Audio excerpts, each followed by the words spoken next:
this the part where you're supposed to be nervous? We just got to wait on them to give us a cue. Or smile. Be thousands of people watching you. No pressure.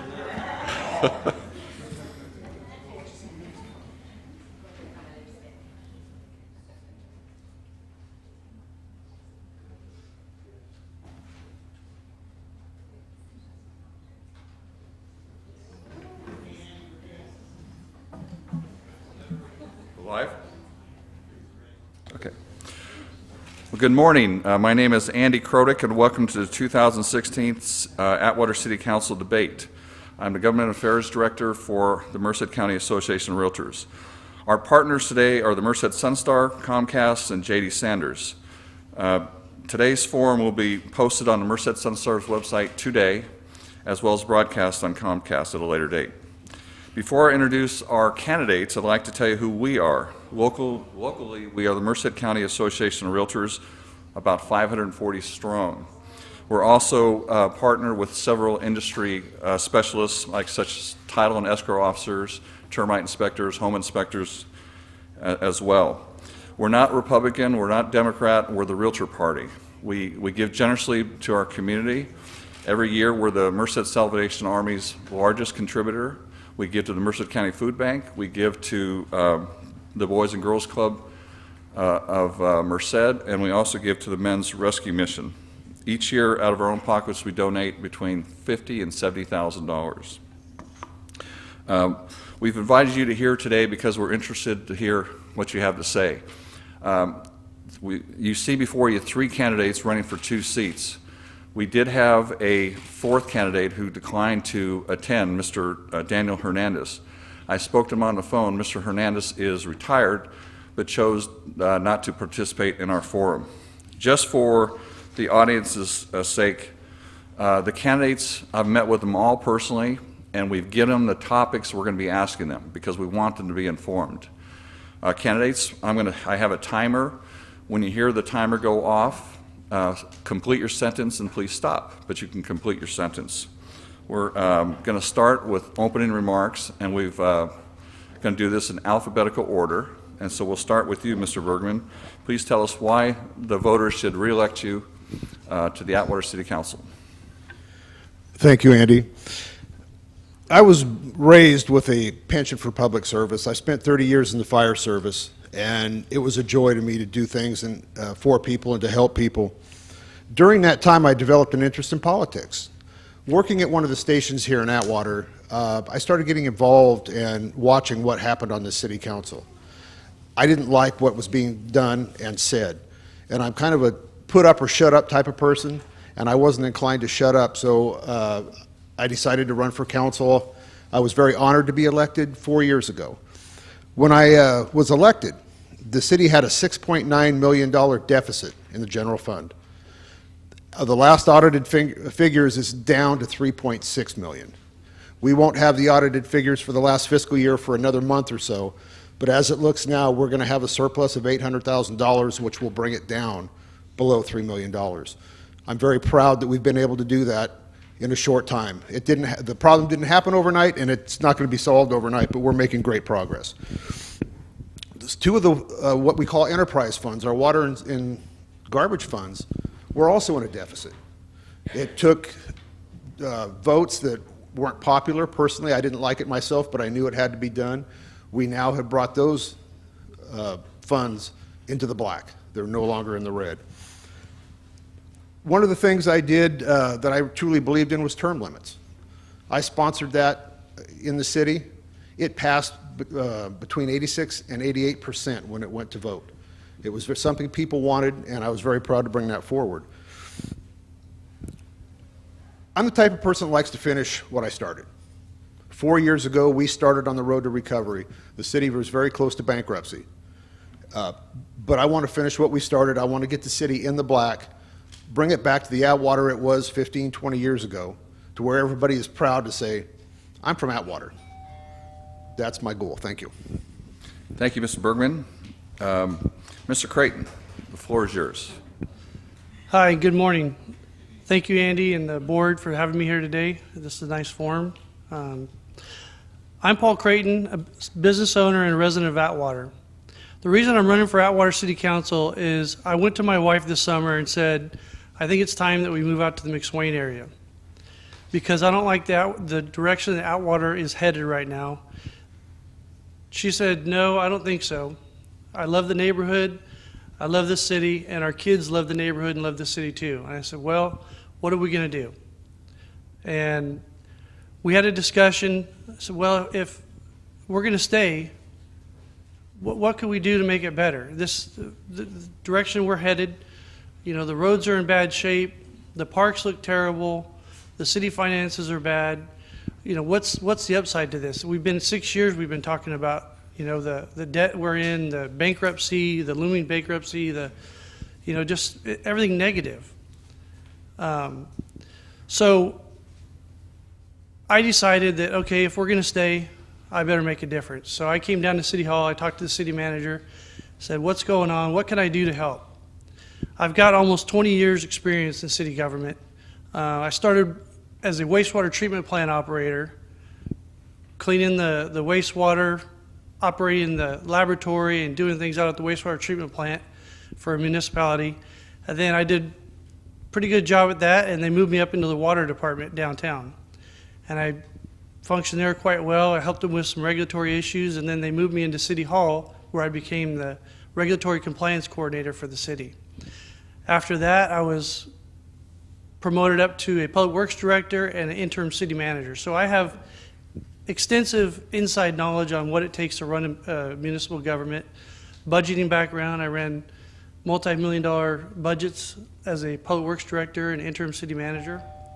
And that's why I've decided to step up and help the city of Atwater because it's worth saving. Thank you. Mrs. Vieira. My name's Cindy Vieira, and I'm really excited to be here today. Thank you for having me. Why am I running for city council? Because like almost everyone in this room, I'm a doer. And if you sell real estate or you're in the real estate business, you understand what that means to be a doer. None of us sit back and just wait for things to happen. Every morning we get up and we're unemployed until we go to work and we take the first loan app or we take the first call or we show the first property. People like you, people like me, we weren't made to just sit back and watch things happen. That's why we're successful, and that's what pushes us forward. I started involvement in my community, I think 32 years ago when my daughter was born. Tiny tots, slumber parties, cheer, football, baseball, snack bars, scholarship programs, sober grad, and it all goes from there. So this is a natural progression of staying involved in my community. I get up every day and go to work, and I work in the finance industry where we're very regulated by government guidelines, and we have to learn every day how to put that round peg in that square hole. And Dorothy knows what I mean by that. They change our rules daily, and you have to figure it out because people's lives and their happiness is on the line, and you have a certain amount of time to do that, very much like what we're doing here in city government. I don't have a lot of background sitting on a board of city government, but sometimes when we can't find our sunglasses, look on top of our head. That's where they're at the whole time. So thank you very much for having me here today, and I would appreciate your vote on November 8th. Thank you. Okay, we're going to start with first question. And again, we gave all the topics to the candidates because we want them to be informed. Mr. Creighton, let's talk about the TEP, Transportation Expenditure Program, which will add 1/2 cent sales tax on Atwater residents if passed. The measure failed in 2002 and 2006. If passed, this tax would go on for 30 years, raising approximately $450 million for roads. This would be on top of the Measure H tax, which is already in place, which is another 1/2 cent sales tax. Supporters say that Atwater will get $725,000 for roads and regional projects every year. Supporters also say this would make us what's called a self-help county, which puts us higher on the list of priorities for grants from the state of California and the federal government. On the other hand, opponents say that MCAG said if it didn't pass in 2006 and 2002 that we wouldn't get the Mission interchange or the Green Sands interchange, and we got both those. Finally, other critics say that the priorities can be changed with a 45-day notice. My question to you, and the Board of Realtors has not taken a position on this at this point, but will you vote for the TEP in November? My thoughts on the transportation expenditure program, they're very straightforward. Without this plan, the insight in the without this plan, in the near future, we're facing decay and disrepair of our roads that are in good shape now. The City of Atwater receives close to $300,000 each year to maintain and repair our roads. That amount to maintain our roads falls short annually and even could be taken away by the state leaders in Sacramento. If the TEP half-cent sales tax for local road passes this November, the city would receive double the funding it currently receives now and can leverage that money as a self-help community to receive additional funding for larger projects in Atwater. Larger projects like overpass crossing to connect the north and south side of Atwater together, which will make development more attractive on both sides of the highway. I'm not a fan of any tax. However, if we are to plan and develop our future, the current economic crisis that we're in, we have been plagued with over the past decade, we must take a serious approach and strong resolve to solve our own problems with our own local control. We must improve our roads for aggressive development to happen, which will translate into strong job growth and strong real estate values. Thank you. Mrs. Vieira. I understand, well, first of all, I want to say I agree with a lot of what Mr. Creighton said, and I understand that there is a need for some additional funding in our roads department, and when you drive through the city of Atwater, it's very apparent that the need is there. The problem that I have with this is that this tax is for 30 years, so most of us in this room won't even see it finish. When Measure H came, it was a little easier to swallow because it was a 10-year tax.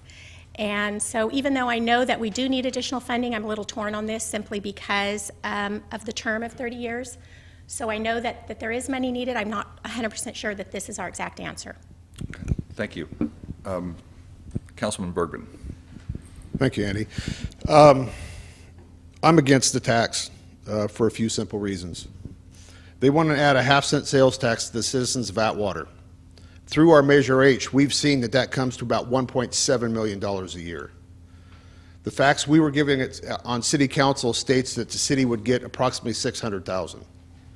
So the residents are losing a whole bunch of money in my mind, given the fact that we're raising $1.7 million in the city and we're only going to get $600,000.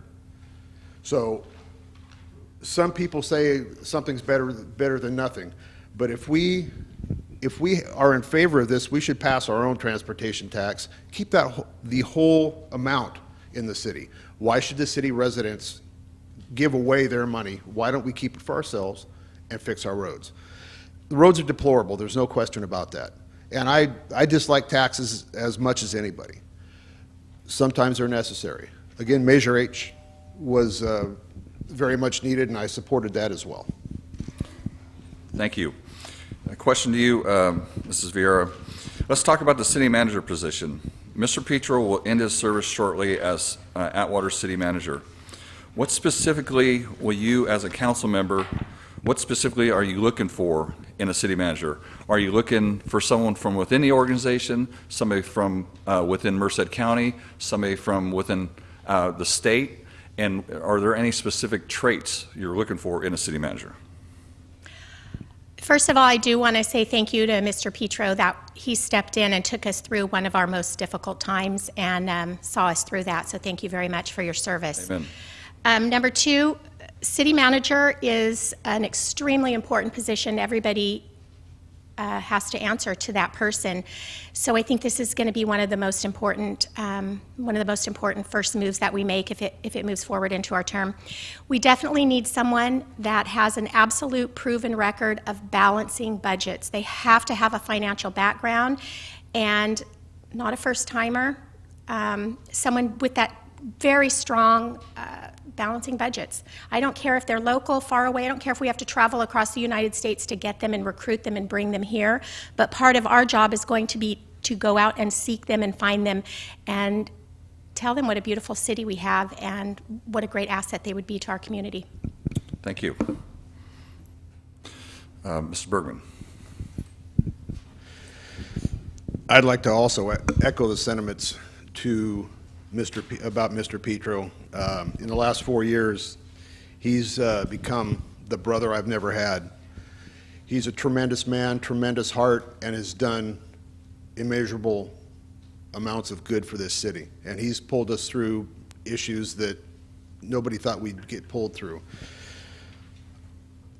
I encourage everybody to apply, but honestly, I think that it's time we bring in some fresh ideas from the outside. Where from? I don't care. Whether it's next town, the next state, it makes no difference to me. They have to have a strong background in the main areas of city government. They need finance, knowledge in finance, community development. Another big thing they need to have, in my opinion, is a lot of knowledge in law enforcement, because I fully expect the next city manager to hire a permanent police chief. And so they need to know a little bit about law enforcement to be able to make the proper decision. Thank you. Mr. Crate. Our new city manager, what I think the city needs for a new city manager, we need a seasoned professional with a background and experience to come into Atwater and help us chart a new course to prosperity and success. Someone who understands the issues Atwater faces today and into the future. Someone who has a strong background in finance and government budgeting. Someone with the understanding and experience that can assist private development in creating new jobs and additional commercial development for Atwater. Someone who demands quality customer service. A city manager that is engaged in our community. A leader who actively participates and is hands-on. Someone who cares about truly making Atwater a great place to live. All right. Thank you. Now we'll move to Mr. Bergman. The voters of this city helped save police and fire by passing half-cent sales tax a couple years ago, Measure H. To date, it appears that 91% of the sales tax proceeds have gone to the Atwater Police Department and 9 or 10% to CAL FIRE's contract. Do you think this is fair? Well, we had to prioritize the problems in this city. In 2006, 2007, Atwater City Police Department had 36 officers. When I was elected in 2012, we were down to 24 on the books, with 22 on the streets due to injuries. And that 22 officers. Through Measure H, we were able to increase that by 50%. So it did a tremendous good. Yes, police got a big share of that, but the city needed it. Crime continued to grow during that time. The number of officers didn't. So that was a priority at the time. Unfortunately, we've lost a few officers due to retirement, injury, and we're down a little bit, but we are actively recruiting. On the fire side, we've kind of held status quo. The numbers were the numbers are the same now as they were in 2006, 2007. However, the calls are increasing.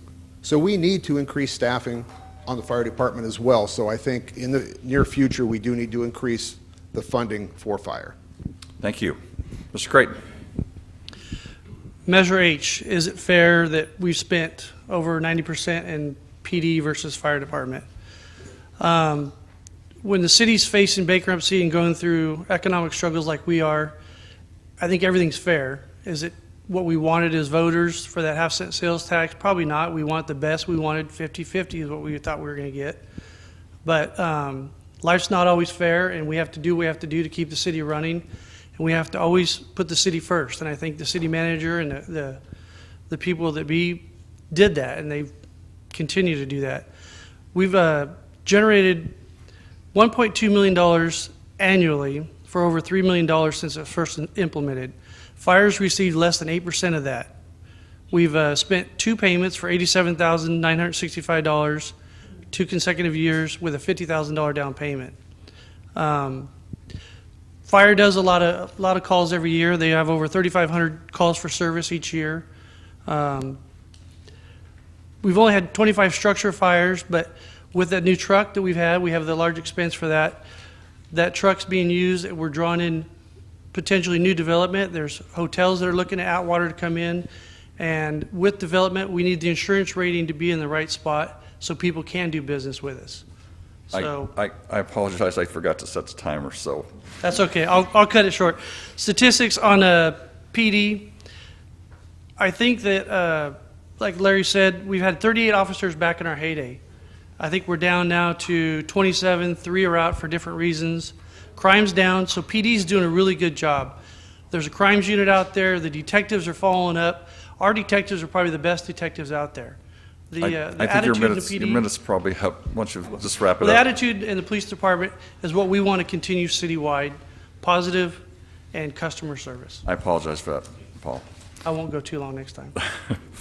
Ms. Vieira? I do agree with Mr. Creighton that our detectives in the city are top-notch. And quite good-looking. I'm sorry I had to add that. It's not a matter of what's fair. When Measure H came in, it came in at a time when we were really desperate for all of our public safety. And it can never be fair. It can never be fair. We had to plug the biggest holes in the ship, and I think that the committee did a really good job in doing that. I know that the fire department needed the new truck, and maybe the truck didn't cost as much as what we're spending, but it was a need and it was fulfilled. We all need the officers on the streets, not only for our safety, but for their safety. And I feel very strongly about that, since every single night one of my officers is on the street. And so as a mom and a wife, you worry about that. It's never going to be fair, but we do the best we can, you know, as a community and as a city council. Thank you.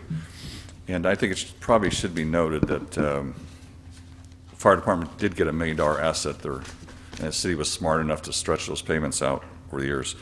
So now we're going to move back to Mr. Creighton. What is your highest priority if elected, and why? Probably the highest priority, if elected, would be the selection of a new city manager. Why that is because the head of the CEO of our city needs to set the tone and the direction so that we can climb out of what we're at. We've already got great staff. We have a great community. People care. Atwater's best days are ahead of us. The potential to grow is unprecedented. Turlock's growing right now. Merced's doing a little bit. We have a brand new interchange. We have aggressive growth ahead of us with some really dynamic things. We've got the Ferrari Ranch project coming in. We need a city manager that's going to step up and help guide that project through and connect Highway 99 to Santa Fe. That'll spur new development and also maintain our finances in a sound manner. Great. Thank you. Ms. Vieira?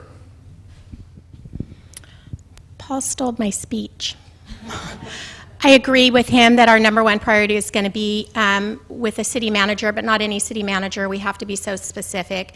And I think it's going to be a little more than just waiting for someone to come to us. We're going to have to go and seek this person and find the absolute right person. We're at a turning point, and if we make the wrong turn here, I think it can be devastating.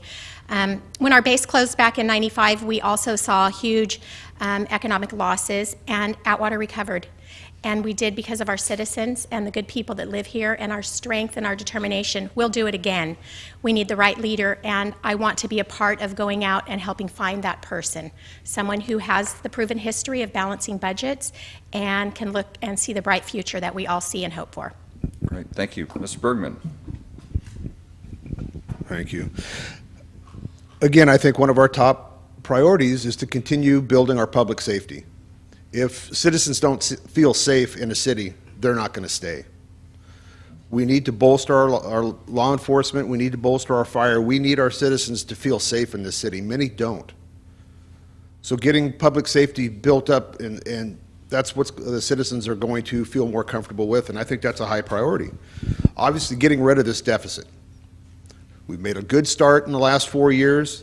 We've gotten rid of over half the general fund deficit. We do have a ways to go.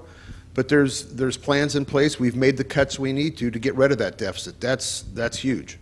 That affects our credit rating, our ability to get loans, and many other things. So we have to get rid of that. Another one is community development. We need to invite industry and other things into the city to bolster our tax base, which will help get rid of our deficit, and make things better for our citizens so they don't have to drive to Modesto, to Fresno, to get what they want. We need to build Atwater so we have those opportunities here. Thank you. A question for Mrs. Vieira. In 2013, to spur home building, and the Atwater City Council reduced building fees. Clearly, the program has worked, as the last 4 years have produced 176 new homes here in Atwater. The prior 4 years, only 5 houses or building permits were pulled. Critics of the reduction say that the city has given away $500,000 in building fees. What is your position, as this has now expired in the city of Atwater? What is your position? Should we re-implement it, or are you against it? First of all, I do understand kind of both sides of the argument, but we really have to take a look at if we hadn't reduced those fees, would we have built those 175 homes? Those 175 homes are paying an additional tax each year that helps support our fire and police department. So as the city grew, they did take on the encumbrance of that debt. It lost my whole train of thought, just like letting the dogs out of the kennel. So you're in favor of continuing? You know, Andy, I'm not necessarily against it or in favor. I think we need to take a one-by-one basis on this and see when it comes, you know, is it an area that needs to be built out? Or is it an area that's just sitting there in open lot, you know, for crime and tagging and bringing our city down? So I think every time that the opportunity comes, we need to move forward, but it should be looked at on a case-by-case basis. Thank you. Mr. Bergman. Thank you. Yeah, I was very proud to have both help sponsor and support this program. It's done tremendous, and I'm sure many of you out there have benefited from it. Over the last 3 years, we've had a total of 185 permits pulled. I talked to many of the developers, and they said had this program not come into place, they would have not built in Atwater. So we have critics out there saying, well, you're giving money away. Really, if we hadn't made the reductions, they wouldn't have come. So we gave away a little bit, but look what we're getting in return. So I was very, very proud of it, and it did what we wanted it to do. As far as the future, I think it needs to be a case-by-case basis. We need to see what the developers want to do and where they want to head, and just take it one at a time. It's done very well. What we're looking at now is possibly going to the the dogs got out of my kennel too. We want to look more on the industry side and see if we can do maybe do some credits for them to help bring in some of that industry as well. Thank you. Mr. Creighton. Yeah, I better cage them. The building fee reduction program. It's my understanding that the building fee reduction program was put into place to spur new development. There's an argument that the city must continue that program, and there's an argument that the city must halt that program. I've spoken to both sides of the argument, and frankly, neither side has been able to articulate continued benefit or elimination of this program. We need real data that will resolve this issue. We need data that clearly shows its benefit or its lack of benefit to the city of Atwater. At the end of the day, I will only support what is best for the city of Atwater. Okay. Thank you. I'm going to ask one more question, then if folks from the audience want to ask a question, maybe ask that you maybe have a seat back here. We're going to ask this next question, starting with you, Mr. Bergman. The city has been having severe financial problems since the State Controller's Office issued warnings as far back as 2008. Previous to that, Atwater's Fitch bond rating has gone from A to BB. With the $3 million deficit looming, what are your thoughts on fixing that budget deficit? Well, as of the last audited numbers, our deficit is $3.6 million. As I stated, it's going to take another month or so before we get our audited numbers for the 15-16 calendar year. But right now, it looks like we have an $800,000 surplus. So having said that, it looks like, if our numbers hold true, we will be under $3 million by the end of this fiscal year and audited budget, which is great. That's cut it in less than half than it was 4 years ago. We put several issues several things into the works. We've cut budgets, we've reduced unnecessary spending, and it's working. And if we stay on that plan and continue it out, we'll get to where we want to go, and it's within reach. We've cut budgets about as far as we can cut, and I'm sure the citizens feel it. City Hall is only open 4 days a week. If you need to do something on Friday and you get your water shut off, you can't turn it on until Monday because nobody's here. So that's one of the things we need to do when we get the budget turned around. But we need to continue the program or the road we're on. Thank you, Mr. Berger. Mr. Creighton. The $3 million deficit. The current city council can't solve the deficit without a plan. We've all heard for the past 6 years Atwater is on the verge of going bankrupt. We've been through several city managers with no success in solving our financial problems. The way to solve anything is to have a plan. We need to first hire a professional city manager that understands and can help us set in place a plan for economic recovery. We then build on being creative and innovative on all fronts. The city council must run the city as a corporation that it is. We can no longer treat the city as our own charity or club that we can lend out to others. We must adopt balanced budgets, implement fiscal responsibility throughout all city departments. It's only with clarity and sound judgment that we can solve our $3 million deficit together. Thank you. Ms. Vieira. I think that moving forward, I do agree we definitely need a plan, so we're not just wandering around losing our train of thought. So that is a good plan. Bringing in a new city council will bring in fresh ideas, and so that's always something nice. Bringing in a new city manager is also going to kind of steer us in the right direction, and hopefully turn things around. I know that we were on the brink of bankruptcy, that we seem to have kind of slightly come out of that, and we are going in a forward motion. And again, like I said, the citizens and the council of the city, we have overcome this before, and I agree, and I have faith that we'll do it again. I'd love to be a part of that. Thank you. Thank you. And then looks like we have Buffy wants to ask a question, and I'd caution all our folks who are going to ask questions, please make sure the question is not longer than their answer. So come on up, Buffy. So one of our affiliates, Buffy McDaniel. Hello. We can all agree that we want to improve our community, and one of the areas that I have a concern with, and I know it has been expressed by other constituents, is the condition of our city parks and the publicly maintained areas. It's become an issue that they're overgrown and not well maintained. We're trying to bring in businesses, and as they drive through and look at the community, we want to make sure we're presenting ourselves to the best that we can. I've contacted 2 council members to ask city staff to provide the data of what it costs the city to maintain these areas, and to date, that information hasn't been provided.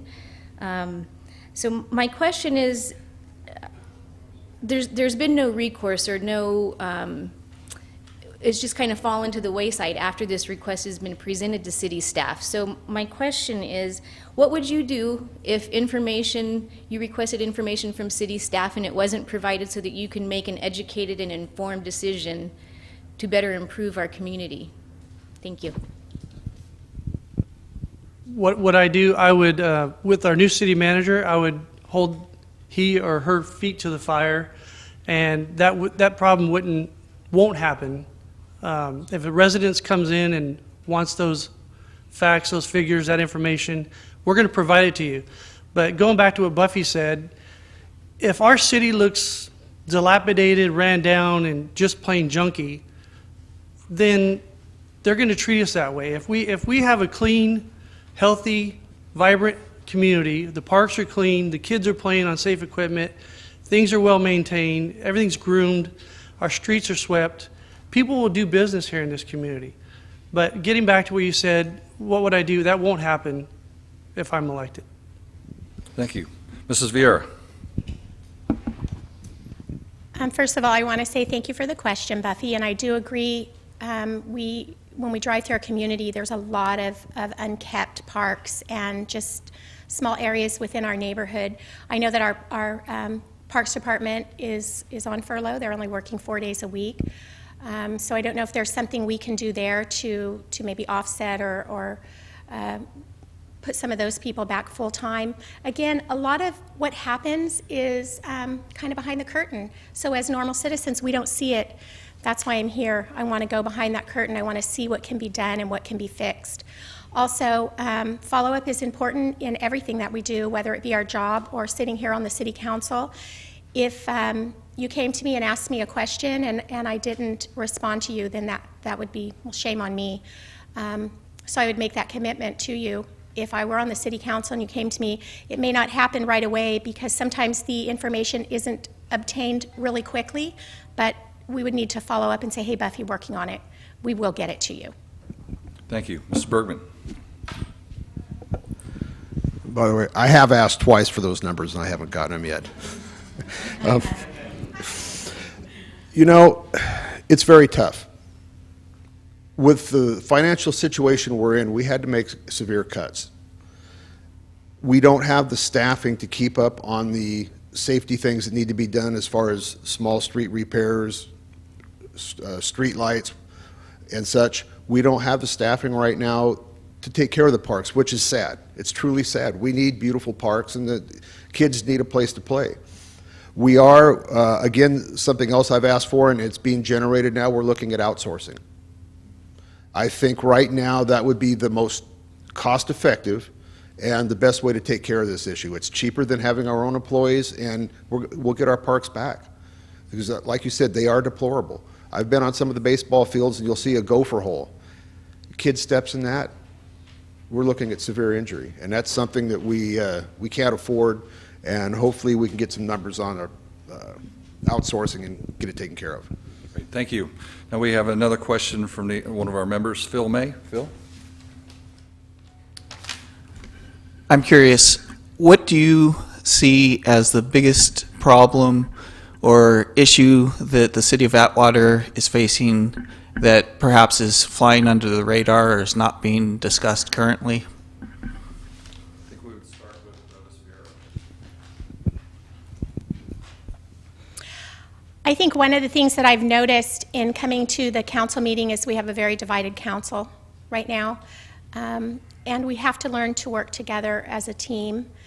And I just see that division. It's very apparent in just to the public eye. So possibly what they need is a girl on the council to teach them all how to play nice. Mr. Bergman. City's facing a severe issue that hasn't gotten a whole lot of attention lately, and that is a CalPERS deficit. There's what's called a side fund. Back in '04 to '06, CalPERS was flush with money. So they told the cities in that you don't have to make your contributions. We've got plenty. We're making good interest. We'll go ahead and let you have a ride this year. Well, the economy turned around. Now what does CalPERS do? We want our money back. So what we're looking at is a severe payments that we're going to have to make to CalPERS that many people don't know about. There has been a plan come up. I wasn't satisfied with the plan. We're still looking at other options. The way it was set up, the payment, had we gone with a plan that was brought forward, it would have been the same payment we made this year without it. But it's something we're going to need to look at because we're looking at sharp increases in our CalPERS funds, and it's something that's not talked about and we need to solve quickly. Thank you. Mr. Mr. Creighton. I want to speak about customer service. Here in Atwater, customer service, unfortunately, doesn't exist anymore. We want customer service. We demand it. We expect it. When you come to do business at the City of Atwater, you should be treated with respect. You should be treated with dignity, and you should have your answers answered in an appropriate amount of time. There's nothing more frustrating than as a citizen when you come to City Hall and you can't do business on Friday, or you can't do business between normal business hours because they modified their hours. We as a city council need to resolve that, get City Hall open back up 5 days a week and start serving our citizens, and that'll change things quite a bit. But that needs to be addressed, customer service. Okay, thank you. I think we have another question from one of our Realtor members, Corey Billing. Corey? Thank you, Mr. Kurdick. Potential council members and council member. Currently, the City of Atwater does not participate in the League of California Cities. The League of California Cities also provides a lot of training to our manager, to our city councilmen on legislative issues and updates, as well as grant availabilities and updates on what other cities are doing and not doing. It is of current belief that it is not of value to participate in the League of California Cities. If elected, will you support and be a front runner in getting the City of Atwater to participate in this league? If and when elected, I will participate in the League of California Cities. Most of you probably don't understand or realize that the League of California Cities provides excellent training at no cost to our city if we participate and we're members. We send our city clerks to the California League of Cities for training. We send our police chiefs, our public works directors, and our city managers to the League of California Cities for training. The resources are unprecedented. At our fingertips, we're a member, but we don't participate. It's a shame. There's a convention coming up this October, and I don't believe that any of us are going to be participating in it. So to answer your question, we will be engaged, we will use the resources to our advantage, and that's what we're going to do. Okay, thank you. Ms. Vera? I do agree with Paul on that. Knowledge is power. And if this is a resource that we have, especially without an expense, we're silly not to take advantage of that. Again, what are we missing? There's probably so much there that we can learn and utilize within this challenge we have ahead of us. So I think that we should take every opportunity to be involved in this. There may be something we missed in a meeting that could help us locally, that could be an answer to one of our problems. So absolutely. Great question, Corey. Just for clarification, I think there is like a $9,000 or $10,000 expense, Councilman. Ms. Bergman, you want to address that? Yes, there is an expense to belong to the League of Cities, and it is quite an expense. And that is one of the decisions we made. It is the training is invaluable. It is. It really is. The problem is it gets down to numbers again. We are scrimping and saving everywhere, every way we can to pull this city out of the deficit we're in. That was one of the decisions we made. It was something we were able to cut. Do I want to get back to it? Absolutely. Absolutely. As stated, the training is invaluable, but it's a matter of dollars and cents. It was one of the decisions we made to cut, and hopefully we can get back to it. Okay, I think we kind of... Can I respond to that, please? Go ahead. Quick? I don't think it's something that we should have cut. Yes, it's an expense, but the opportunities and things that we miss out on are far greater. We need that help. We need to participate in that. And if we're going to cut, we need to cut things that aren't as critical. Okay. All right, we're back to Mr. Bergman, and we're going to have another question from one of our affiliate members, Poppy Ferris. Poppy? Good morning. So my question is, given the really public displays of disrespect for our peace officers, first of all, do you sense that in our community? And if so, do you have a plan or a thought on how to kind of bridge this community to their police officers? Yeah, it saddens me to see what's happening around this country with the respect to police officers. They do a job that 99% of this country is not willing to. There are certain areas in this city, yes, it's horrible. It's deplorable the way our officers are treated. Back several years ago, we used to do neighborhood block party type deals where we would go into some of these areas and we would interact with citizens. Once, again, I take everything back to funding, but once we have the ability to do it, I think we need to start that again. Start going in some of these neighborhoods where the ideals of our police department are faltering a little bit, and try and strengthen those. Get out there, let these people know the value of good law enforcement and the respect they need. Okay, thank you. Mr. Creighton. I think first off, to answer your question, there is a small percentage of people in the community that don't have respect for our law enforcement. And quite frankly, I don't have time for those people. They need to understand that we need to be a law and order city, and 99% of the people in Atwater support and love our police department. So by being a law and order city, we're not going to tolerate the mischievous behavior or any of the other crimes they want to commit or give us a hard time, because 99% of us just want to go to work, make a living, come home and be safe. And these guys work their tail off for that.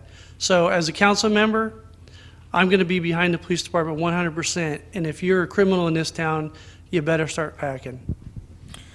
Thank you. Mrs. Vieira. So there's no secret, pure transparency of my love and devotion to our public safety.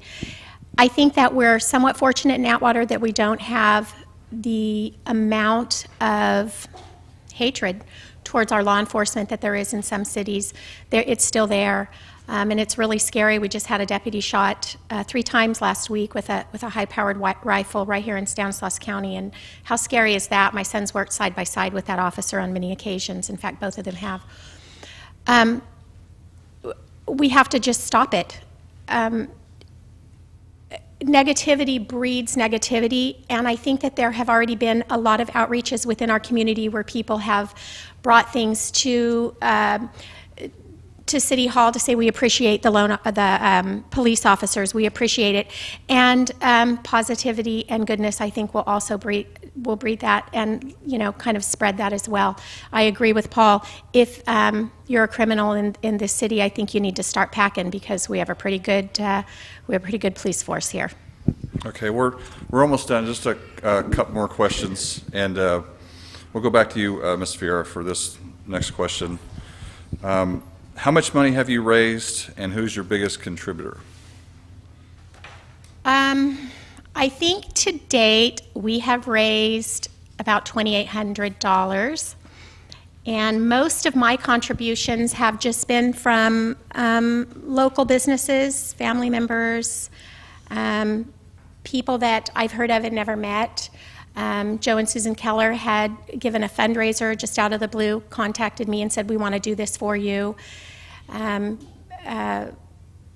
I did have one large contribution from Williams and Company, and other than that, there's just been a lot of 50, 100. I've had people walk into my office and say, we want to support you. It's really touching, so Okay. I know I do need to raise more.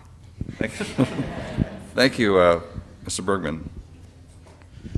Thank you. To this point, I have raised $6,733. The largest, and a lot of them are small donations. The largest one is from my brother-in-law, Noah Williams, for $1,000. Okay. It's great. Raised so far $4,100. Largest contributor for $1,000 is Forgiveness and Forgiveness. Okay. And then multiple small individuals that makes the rest of it. Okay. I want to just try to formulate one more question. For several years, the Board of Realtors in Merced advocated a no panhandling ordinance over the course of about 6 years, and finally the city of Merced passed a panhandling ordinance, not to take any civil right away, but to not be able to step into traffic, to impede traffic, the right of way. And for a while, the city of Merced enforced it, and now they're not enforcing it. And as a realtor, when you take new clients to the streets, and put them in your cars to show them the area, it doesn't look very well. And we're slowly starting to see an issue here. And by the way, next week at the mayor's deal, they're going to hear about that question again, because a lot of them have dropped the ball on that. My question to you is, if it continues to get bad here in Atwater, would you support such an ordinance, anti-panhandling ordinance? And Mr. Creighton. Absolutely. There's nothing more frustrating. We all pay taxes. There's services. There's facilities for people that are in need, that need help. These are people that choose, the large majority of them, I don't want to say 100%, but there's a few individuals that I get hit up by when I go to the grocery store to do something, and I'm tired, I'm working all day, and then here I get hit up by panhandlers, or I have friends from out of town come into town, and it's bad enough the way the city looks, and then you get hit by panhandlers. I don't want to tolerate that. I'm tired, I'm fed up of being fed up, and I think if we just stand behind our law enforcement, we create the correct ordinances, we can eliminate this. Thank you. Mrs. Vera. Absolutely. I think it's a great ordinance. I used to think that some of these people really needed our help, but that's not really the truth. They're out there. I was approached by a lady a couple of years ago at Home Depot, and anyway, it made me really sad, and I ended up writing her a check. And then 2 weeks later, she came at me at Costco, and she didn't even recognize me. And I said, "How many people write you checks? Oh my gosh. Don't you remember me?" No. And ever since then, now I'm thinking, no, this is just a way of life for them, and it's very sad. But there are other opportunities. We all get up every day. We make a decision. We go to work. No, it shouldn't be allowed. Not only that, but it's not safe. Do you ever get out at Walgreens, have your 3-year-old granddaughter with you, and have to walk by some of these people to go in the store? It's scary. It's scary, the world we live in. So absolutely, let's not allow that in our city. Well, we've already taken some steps to deal with the homeless issue. They've started camp. Go ahead. Well, Sorry. say that's the quickest 2 minutes I've ever seen. You're good. Well, if you don't want me to answer, just No, tell me that was something. Cindy. We've passed some ordinances that deals with the homeless, camping and that. And panhandling is something that has been talked about already, and it's something that we do need to take care of. It is starting in the city. I was hit up last weekend, and so that's something we don't need. That's an element that we need to jump on ahead of time, and hopefully it will be coming to the council very soon to deal with it, so we can be proactive instead of reactive. Okay, thank you. Okay, so I want to ask our association, well, let me just say this. I'm really impressed, and I think our association is probably impressed. I think no matter which you two wins, I think the city of Atwater wins. I think you're all great candidates. You seem to be well informed. And I'm sorry that Mr. Hernandez decided not to show up. Would have loved to have heard his thoughts, but he apparently didn't want to share them. So I'd like to do closing statements, and we'll give you a minute. And if you need a little more time, just don't take up an hour, but wrap up your thoughts, and we'll start with you, Mr. Bergman. Closing remarks. But before that, how about a round of applause for our candidates?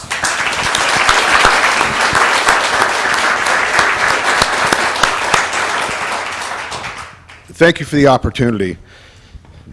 I've been very honored to serve for the last 4 years. And today, and many times, we hear that the council hasn't done anything in the last 4 years. We've reduced a terrible deficit by half. We've taken several steps. And I hear, well, we need to pay for this, we need to pay for that. Until you are faced with making these tough decisions, it's easy to say. We've tried to take the best road we could for the citizens of Atwater. Has it happened as quickly as we want? No, it hasn't. But we're working hard. And there are tough decisions that need to be made. And it is easy to say, well, we need to do this, we need to do that. When the funding isn't there, it's a very different situation. As I stated, I'm very proud and honored to serve for the last 4 years. I do like to finish what I started. We made a good start starting 4 years ago, and I'd like to see this through. And I would truly, really appreciate your support. Thank you very much for the opportunity. Thank you, Mr. Bergen. Mr. Creighton. I'm Paul Creighton, candidate for Atwater City Council. As a small business owner, I know firsthand the high fees and regulations that hurt our economy in Atwater. It's time we remove the red tape that harms our economy, and we must create a positive and friendly work environment between development and local government. As your city council member, I will fight to repair our roads, save our parks, stop deficit spending, and restore customer service back to City Hall. I will be tough on crime and work to make our city safe again by supporting our local police and making sure they have the resources needed to keep us safe. Andy and the Board of Realtors, I'd like to thank you for the opportunity to participate today. It's been a great experience. Thank you. Ms. Fiera. 35 years ago, my husband and I met here at Atwater High School. Poppy's smiling because it only seems like 20 years ago. We couldn't be that old. We raised our family here in Atwater, and I love this city. This is my city. Everything that was said here today between Paul, between Larry, there isn't anybody here that doesn't love our city. And I'm really sad that there aren't 3 chairs available, because I think all of us have a lot of hope and a lot of vision for our city. Unfortunately, there's only 2. And seeing the 3 of us up here, and I know that there is a 4th, I haven't yet to meet him, but I would be in hopes that there would be people lined out the door to run for city council. We need change, and we need participation to help see the vision. And I think all of us up here have a lot of the same visions with our city manager and the deficit. I would be really honored to be one of the people selected to sit up here and to represent you, to see this forward and to hopefully bring us back to better times. Andy, and thank you for the Merced Board of Realtors. Thank you. And on behalf of our president, Skip Hinman, I want to thank you for participating. Hope everybody got something out of it. Thank you again.